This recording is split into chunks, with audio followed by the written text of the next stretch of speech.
Bora abrir as cortinas que o show tem que começar, né não?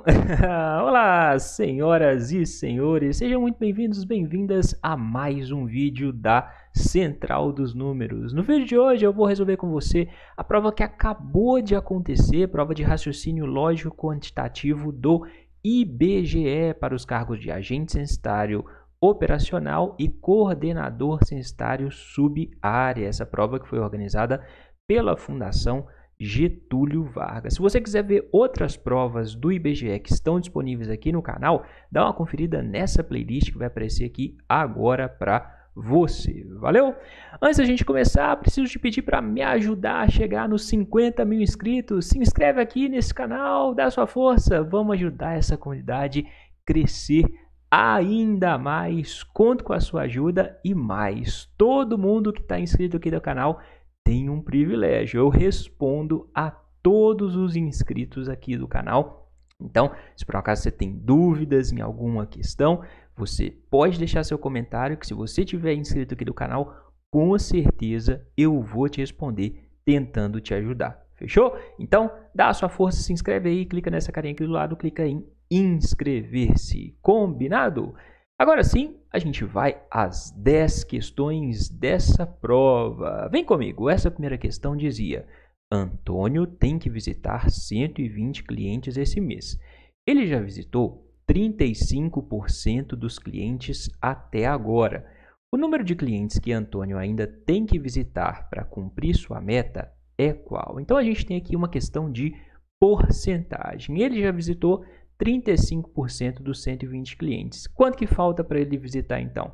Faltam 65%, concorda? Como que eu sei? Se ele já visitou 35% de 120, faltam 100% menos os 35 que ele já visitou, 100 menos 35 dá 65%, correto? Então a gente precisa calcular para resolver a questão quanto é 65% de 120. O jeito tradicional você já sabe, né? 65% de um número é 0,65 vezes esse número. Mas aqui vou te ensinar um macete. Olha só, como que você poderia calcular 65% sem fazer muitas contas?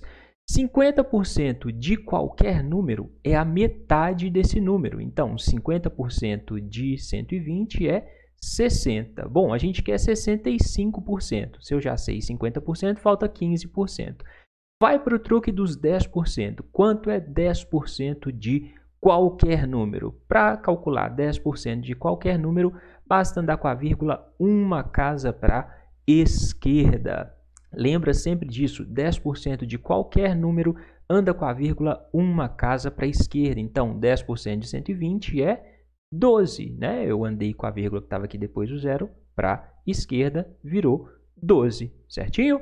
Para 65, então já sei, 50% que dá 60, 10% dá 12, para 65% faltam 5%. Ora, 5% é metade de 10%, a metade de 12 é 6. Sendo assim, 65% de 120 vai ser 60 mais 12, o que dá 72, mais 6, que dá 78, viu? Gostou dos macetes? Já conhecia? Se não conhecia, conheceu agora. Então, veja se você se dá bem com eles. 50% de qualquer número, metade do número. 10% anda com a vírgula uma casa para esquerda. Fechou? Se não quisesse fazer assim, não tinha problema. Fazia 0,65 vezes 120. Fazendo a continha, você ia chegar nos mesmos 78. Então, essa é a resposta dessa questão. Questão de aquecimento para você treinar, correto? Bora ver a questão 17. Vem comigo.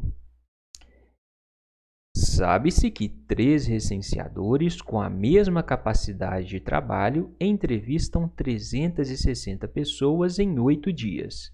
O número de dias que 2 desses recenseadores levarão para entrevistar 510 pessoas é qual? Aqui a gente tem uma questão de regra de 3 composta. Então, situação inicial: 3 recenseadores entrevistam 360 pessoas em 8 dias. Segunda situação: 2 recenseadores irão entrevistar 510 pessoas em X dias. A gente quer descobrir o X. Macete para resolver Regra de 3 composta. Utilize setas relacionando cada parâmetro com o parâmetro que tem o x. Então, vamos começar aqui, ó.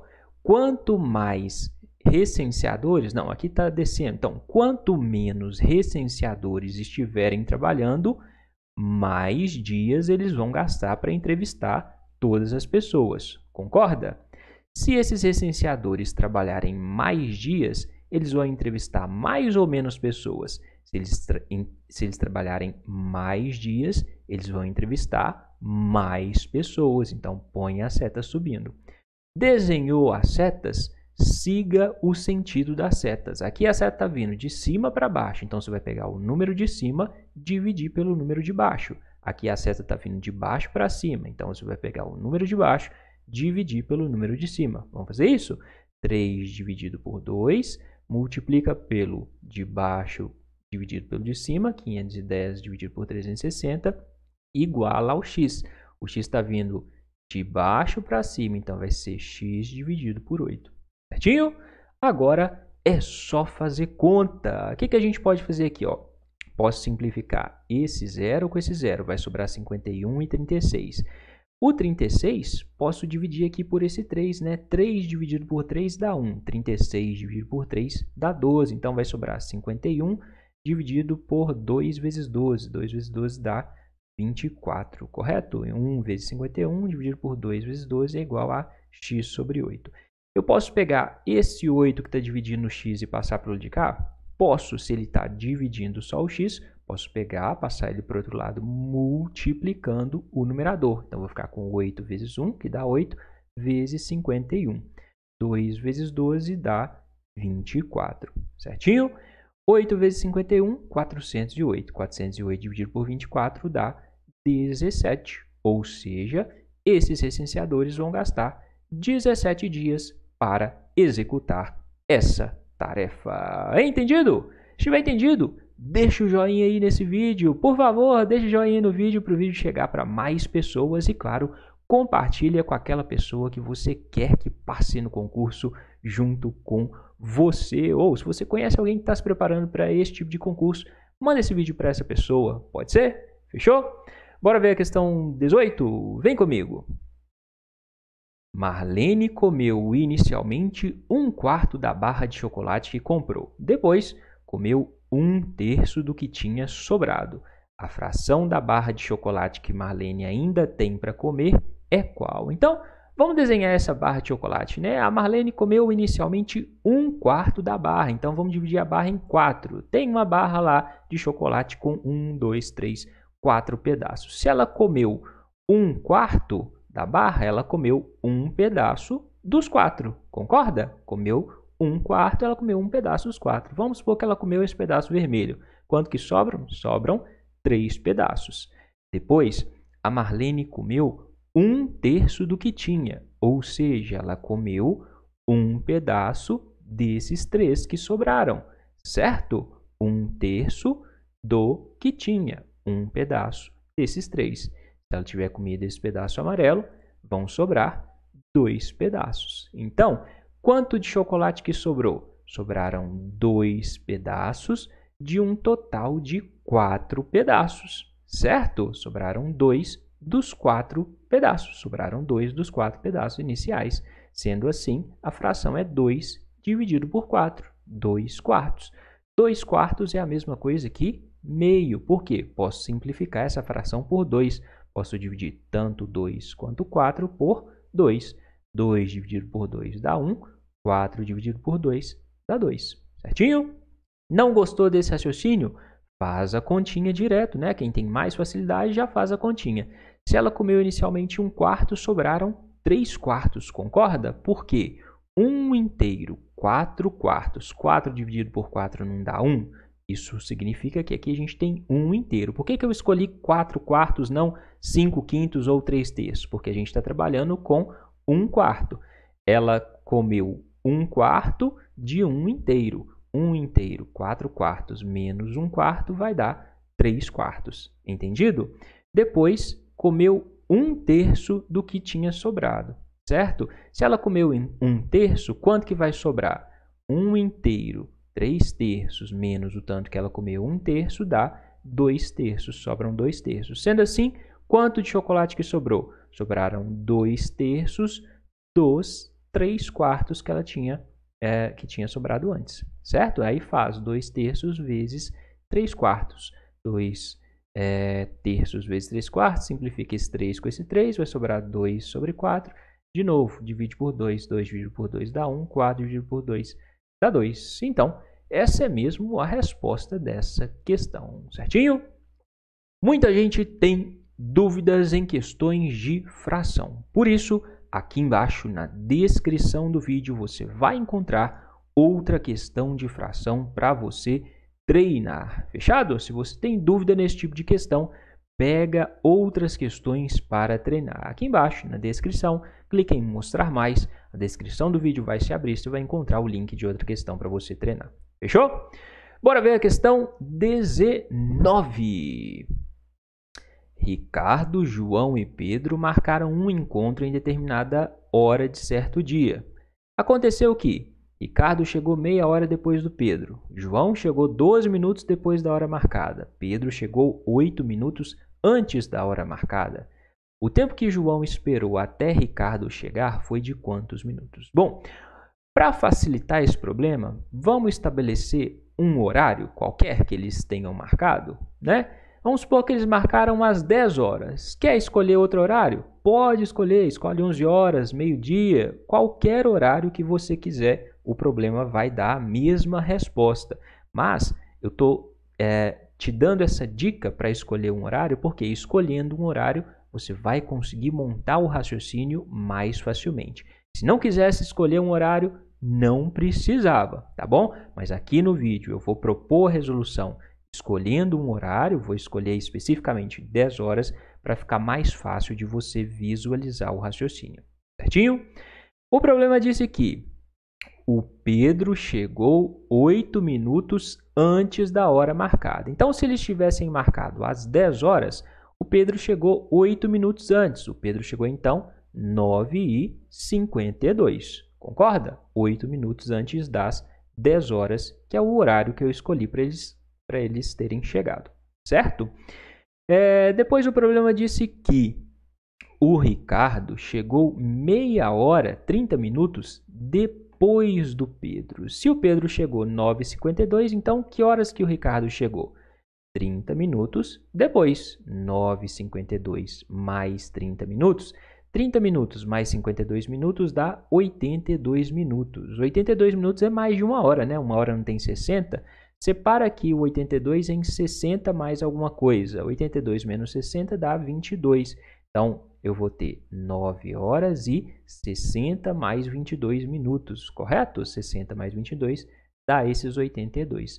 O que eu posso fazer com esses 60 minutos? Posso transformar em uma hora. Então, o Ricardo chegou em 10 horas e 22 minutos. Chegou às 10 horas e 22 minutos, correto? E o João? O João chegou 12 minutos depois da hora marcada. Se a gente marcou 10 horas, o João chegou 10 horas e 12 minutos. O problema é saber o tempo que o João esperou até o Ricardo chegar. Se o João chegou 10h12 e o Ricardo chegou 10h22, o João esperou 10 minutos até o Ricardo chegar. Por isso, esta é a resposta dessa questão, certinho? Viu como é mais tranquilo resolver usando um determinado horário? Se você fizesse com 11 horas, ia dar certo? Sim. Se você fizesse com, sei lá, meia-noite, ia dar certo? Ia dar certo. Qualquer horário que você escolhesse, a resposta ia ser a mesma, certinho? Dúvida? Se você tiver dúvidas, estiver inscrito aqui no canal, eu vou te responder com certeza. Agora, se não tiver inscrito, aí eu vou pensar um pouquinho, tá bom? Vamos ver a questão número 20. Vem comigo. Joana construiu um muro em 3 dias. No primeiro dia, ela construiu 7 metros e 67 centímetros de muro. No segundo dia, ela construiu 8 metros e 25 centímetros. E no terceiro dia, construiu 7 metros e 48 centímetros. O comprimento total do muro construído por Joana foi de quantos metros e centímetros? Mais uma questão de conversão de unidades de medida. Então, Para a gente descobrir o comprimento total do muro, a gente tem que somar esses 3 comprimentos que foram dados. 7 metros e 67 centímetros, 8 metros e 25 centímetros, 7 metros e 48 centímetros. Soma centímetro com centímetro, metro com metro, correto? 67 mais 25 mais 48 dá 140. Pode fazer essa soma aí que vai dar 140. 7 mais 8 dá 15, 15 mais 7 dá 22. Então, o comprimento total do muro era 22 metros e 140 centímetros. Só que 140 centímetros é mais de 1 metro. A gente sabe que 1 metro tem 100 centímetros. Então, a gente pode separar esse 140 em 100 centímetros mais 40 centímetros. Aí você vai pegar esses 100 centímetros e transformar em metro, correto? Se eram 22 metros, vai passar a ser 23 metros. O 100 vai sumir, vai sobrar 40 centímetros. Entendido? Então, o muro dela tinha 23 metros e 40 centímetros. Essa é a resposta dessa questão. Aqui embaixo, na descrição do vídeo, tem questão de conversão de unidades de medida para você treinar? Tem sim, senhor! Então, acesse aí a descrição do vídeo para você ver questões de conversão de unidades de medida para você tentar resolver e fixar esse tipo de conhecimento. Certinho? Vamos para a questão 21. Mais uma questão de conversão de unidades de medida, associada à média aritmética. O local do trabalho de Anderson não é próximo de sua casa. Durante uma semana, Anderson anotou os tempos que levou para retornar do trabalho à sua casa e esses valores estão na tabela abaixo. Observação: média significa a soma dos valores dividida pela quantidade deles. Então, eu tenho aqui os dias da semana e o tempo que ele gastou para chegar em casa. Nessa semana, o tempo médio que Anderson levou para ir do trabalho à sua casa foi de quanto? Bom, ele quer que você calcule a média desses tempos. Para calcular a média desses tempos, o primeiro passo para ficar mais fácil de fazer a conta é transformar essas horas em minutos, para a gente ter tudo em minutos. 1 hora e 20 minutos são quantos minutos no total? 1 hora são 60 minutos, 60 mais 20 dá 80 minutos. 1 hora e 45 minutos, 60 minutos mais 45, 105 minutos. 55 já está em minutos, 1 hora e 5 minutos vai dar 65 minutos. 2 horas e 10 minutos, 2 horas são 120 minutos, 120 minutos mais 10 minutos dá 130. Agora sim, faz a média aritmética que vai ser mais fácil. Como que é a média? Soma todos esses termos e divide pelo número de termos. 1, 2, 3, 4, 5. Soma tudo e divide por 5. Não é? 80 mais 105 mais 55 mais 65 mais 130, tudo dividido por 5. Somando todos esses números, você vai chegar em 435 minutos. 435 dividido por 5 dá 87 minutos.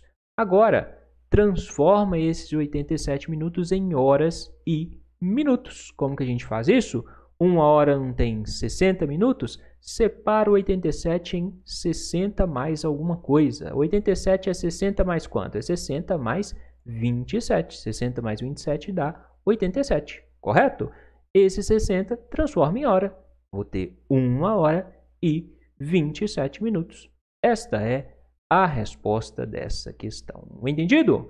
Quer treinar a questão de média aritmética? Se você quiser treinar mais questões de média aritmética, o que eu te aconselho a fazer, se você estiver estudando para um concurso, você pode acessar essa playlist que vai aparecer aqui agora para você. Nesse link você só encontra questões de média aritmética. Fechado?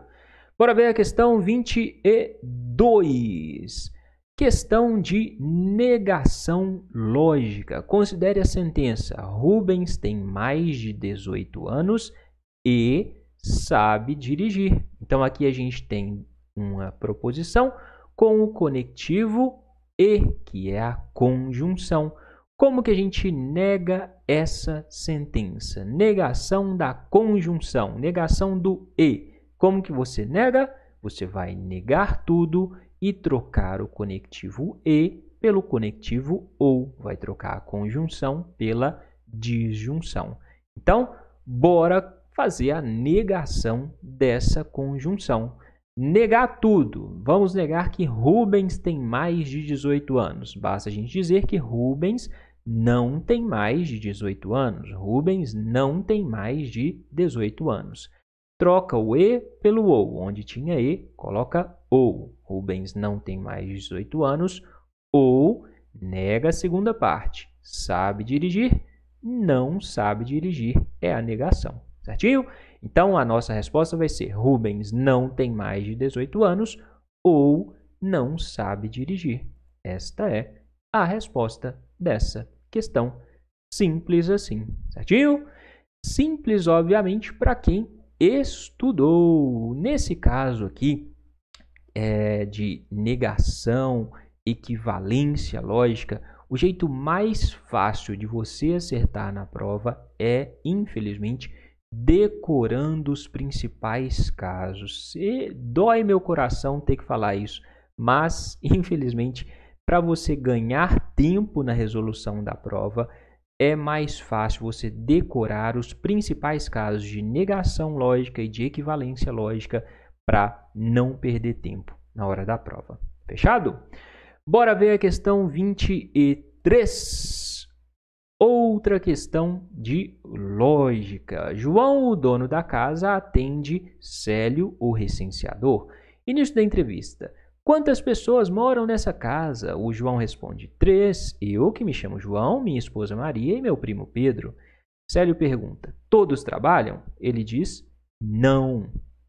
É correto concluir o quê? Bom, o João negou uma pergunta que tem a palavra todos. Como a gente nega uma proposição que tem a palavra todos? Negação de frases com todos.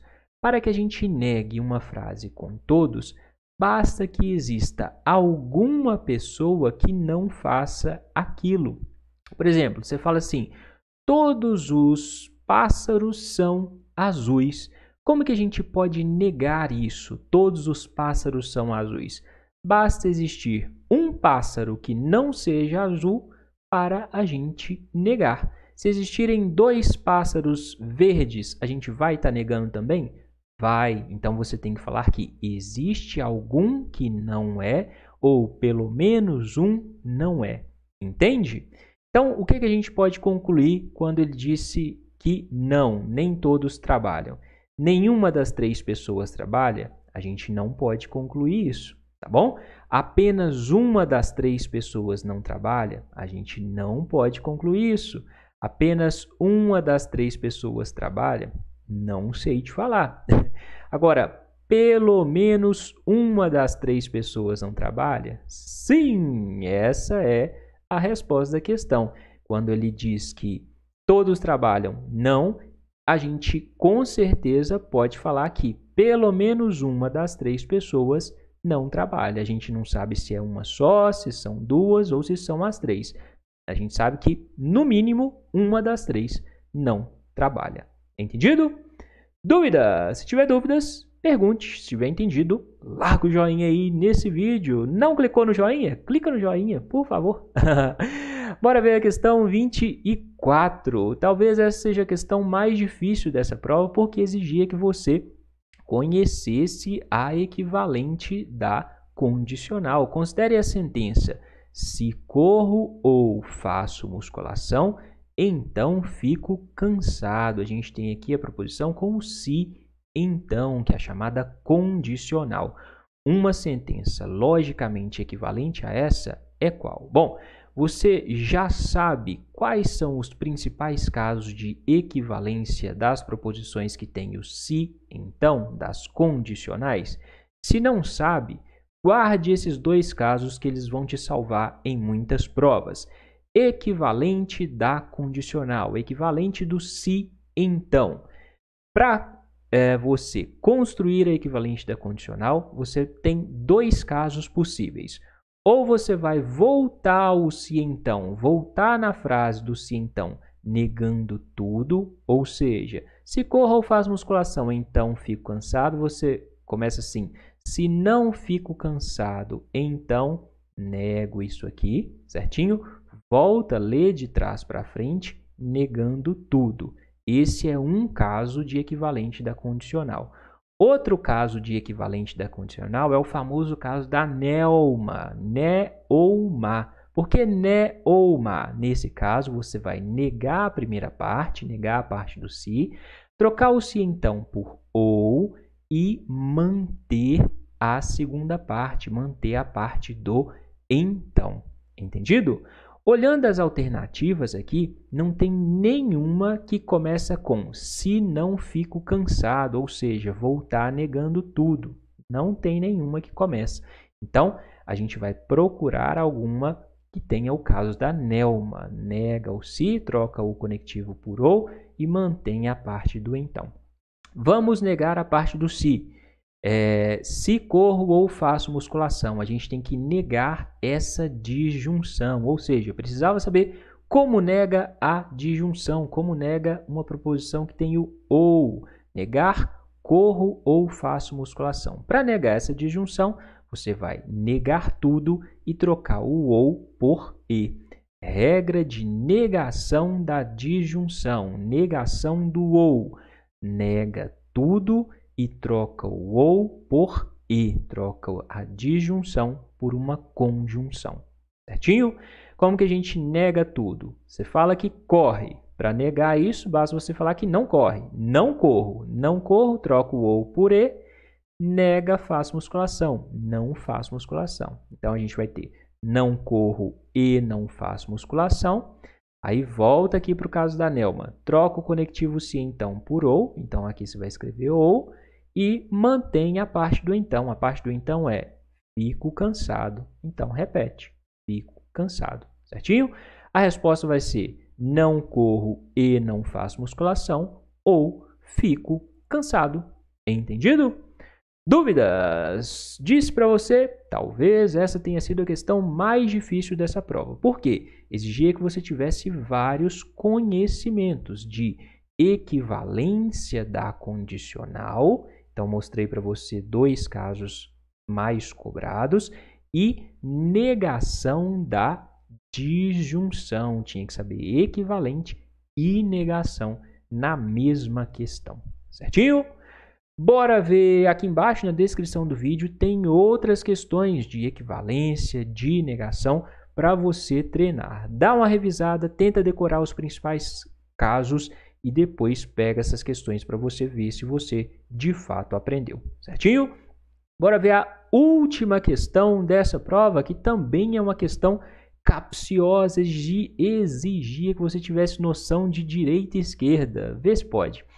André, Bento, Cláudio e Diogo estão sentados em volta de uma mesa quadrada e entre os 4 há 2 cozinheiros, ou seja, 2 deles são cozinheiros, um é músico e um é pintor. Sabe-se que os cozinheiros estão um ao lado do outro, Bento é músico e está ao lado de André, Diogo é cozinheiro e tem Bento à sua esquerda. É correto afirmar o quê? Bom, vamos por partes, correto?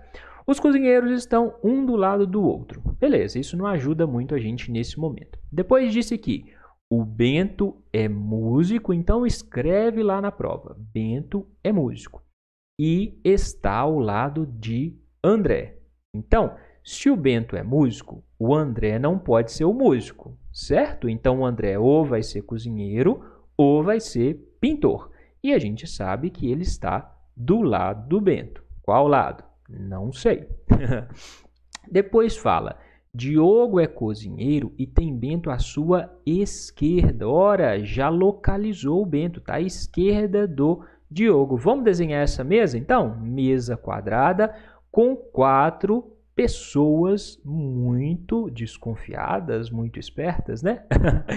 O problema disse que o Diogo é cozinheiro e tem Bento à sua esquerda. Se a gente posicionar o Diogo aqui, coloca lá, Diogo cozinheiro, o Bento estará à esquerda dele. Então, olha só, o olho dele está voltado para frente. A esquerda dele é aqui, certo? Então, o Bento está à esquerda do Diogo.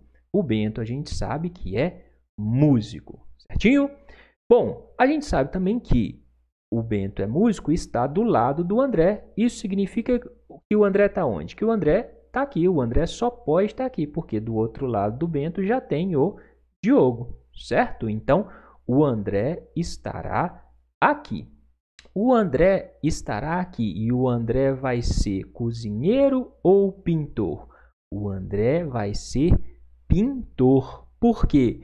Os dois cozinheiros estão um do lado do outro. Se o outro cozinheiro está aqui e o André está aqui, ele não pode ser cozinheiro, então ele vai ser o pintor, certinho? Então, só sobra o Cláudio para estar aqui. O Cláudio vai estar aqui e ele vai ser cozinheiro, certinho? De fato, os dois cozinheiros estão um ao lado do outro. Agora, é só ler as afirmativas. André está à esquerda do Cláudio. O André está à direita do Cláudio, não à esquerda. Diogo está à direita de André? Não, o Diogo está à frente do André. André é cozinheiro? Não, André é pintor. Bento está em frente ao pintor? Bento está em frente ao cozinheiro. O pintor tem Cláudio à sua esquerda? O pintor André tem Cláudio à sua esquerda. Certinho. Então, essa é a resposta dessa questão. Entendido? Viu como é uma questão que tem uma maldade? Você precisava ver que as pessoas estavam posicionadas na mesa para ter a noção de direita, esquerda e conseguir chegar na resposta dessa questão.